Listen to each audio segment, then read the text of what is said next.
নতুন ছাত্র সংগঠন বাংলাদেশ গণতান্ত্রিক ছাত্র সংসদ বাকসাস আত্মপ্রকাশ করেছে।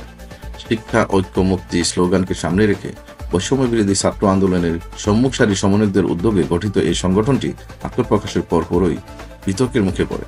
বেসরকারি বিশ্ববিদ্যালয়ের শিক্ষার্থীরা অভিযোগ করেন, নতুন কমিটিতে তাদের অপেক্ষা করা হয়েছে, যা নিয়ে ঢাকা বিশ্ববিদ্যালয় ক্যাম্পাসে বিক্ষোভ ও হট্টগোলের সৃষ্টি হয়। গতকাল বিকেল 3টায় ঢাকা বিশ্ববিদ্যালয়ের মধুর ক্যান্টিনে সংগঠনটির আনুষ্ঠানিক আত্মপ্রকাশের কথা থাকলেও বিক্ষোভের কারণে তা প্রায় 4:45 পর্যন্ত বিলম্বিত হয়। সরজমিনে দেখা যায়, ডাকসু ভবন ও মধুর ক্যান্টিনের আশপাশে দুটি পক্ষই সক্রিয় ছিল।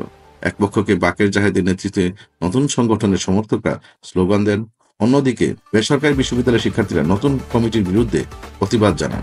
বিক্ষোভকারীরা ঢাকা বিশ্ববিদ্যালয়ের সিন্ডিকেট ভেঙে দাও, ঘুরিয়ে দাও, প্রাইভেট ছাড়া কমিটি মানি না, মানব না সহ বিভিন্ন স্লোগান দিতে থাকেন। বিক্ষোভকারীরা বৈষম্য বিরোধী ছাত্র আন্দোলনের সমন্বয়ক রশিদুল ইসলাম রিফাতকে শীর্ষ পদ থেকে বাদ দেওয়ার প্রতিবাদে ক্ষোভ প্রকাশ করা। তারা জানান, রিফাত রশিদ এই আন্দোলনের অন্যতম মুখ ছিলেন, কিন্তু তাকে শীর্ষ নেতৃত্বে জায়গা দেওয়া হয়নি, যা তাদের কাছে অগ্রহণযোগ্য।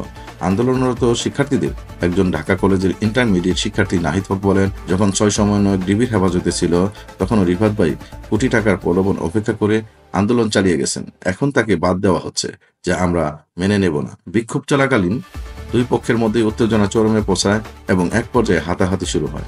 সংঘর্ষের মধ্যে আবু বাকের মজুমদার নতুন সংগঠনের কমিটি ঘোষণা করেন।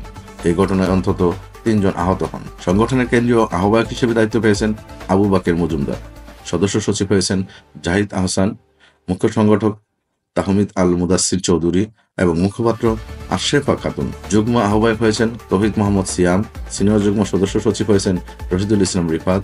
ঢাকা বিশ্ববিদ্যালয়ের আহ্বায়ক করা হয়েছে আব্দুল কাদেরকে, সিনিয়র যুগ্ম আহ্বায়ক লিমন মাহমুদ হাসান, সিনিয়র সদস্য সচিব আল আমিন সরকার ও বিশ্ববিদ্যালয়ের সদস্য সচিব মহির আলম এবং মুখ্য সংগঠক হাসিব আল ইসলাম। মুখপাত্র হিসেবে দায়িত্ব পেয়েছেন রাফিয়া রেহনুমা রিদি। বিকাল 5:15টার দিকে দুই পক্ষই মধুর ক্যান্টিন ত্যাগ করলেও ক্যাম্পাসের বিভিন্ন স্থানে তাদের অবস্থান লক্ষ্য করা যায়।